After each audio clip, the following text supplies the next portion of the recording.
اس نے بات مکمل کی، میرے نبی نے فرمایا اب سن، مدینے میں رہنے والے کی شان کیا ہے؟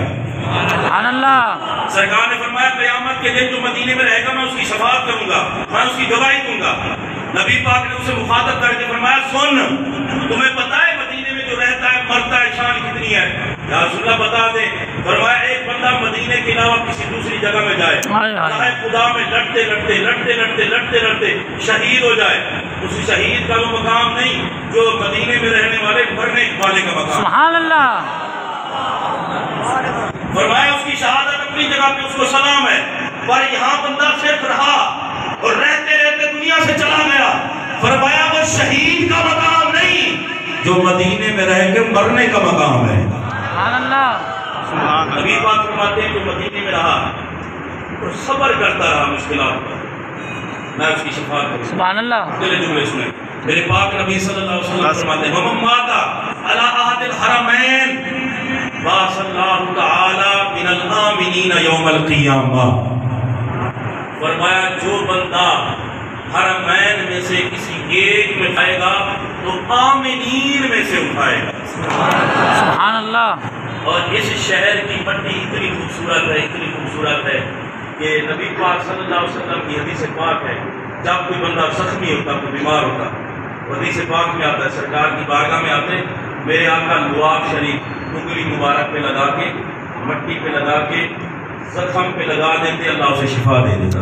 سبحان اللہ۔ غزوہ تبوک سے واپسی پر ایک بندے نے دیکھا کہ مدینے کا غبار اٹھا، اور جب غبار اٹھا تو اس نے اپنے چہرے پہ ہاتھ رکھ لیا یا ڈھانپ لیا کسی چیز، تو نبی پاک نے جب دیکھا نا تو سرکار نے دیکھا تو رہا نہ گیا، انہوں نے فرمایا والذی نفسی بیدہ، قسم ہے مجھے اس ذات کی جس کے قبضہ قدرت میں محمد کی جان ہے۔ میرے نبی نے جملے کہے قیامت تک غلام یاد رکھیں گے۔ سرکار نے فرمایا او اللہ کے بندے سن، تو نے غبار کو دیکھ کے منہ ڈھانپا ہے، اب سن اس کی فضیلت سن۔ یا رسول اللہ فضیلت کیا ہے؟ فرمایا ان فی غبارها شفاء من کل داء۔ فرمایا مدینہ المنورہ یہ پہلے یثرب تھا، جب سے میرے قدم لگے ہیں اللہ نے اس کی مٹی گرد و غبار میں شفا دی ہے۔ اور میرے پاک نبی صلی اللہ علیہ وسلم نے 3 طرح کے فرمان، 3 روایات ہیں، مختلف الفاظ ہیں۔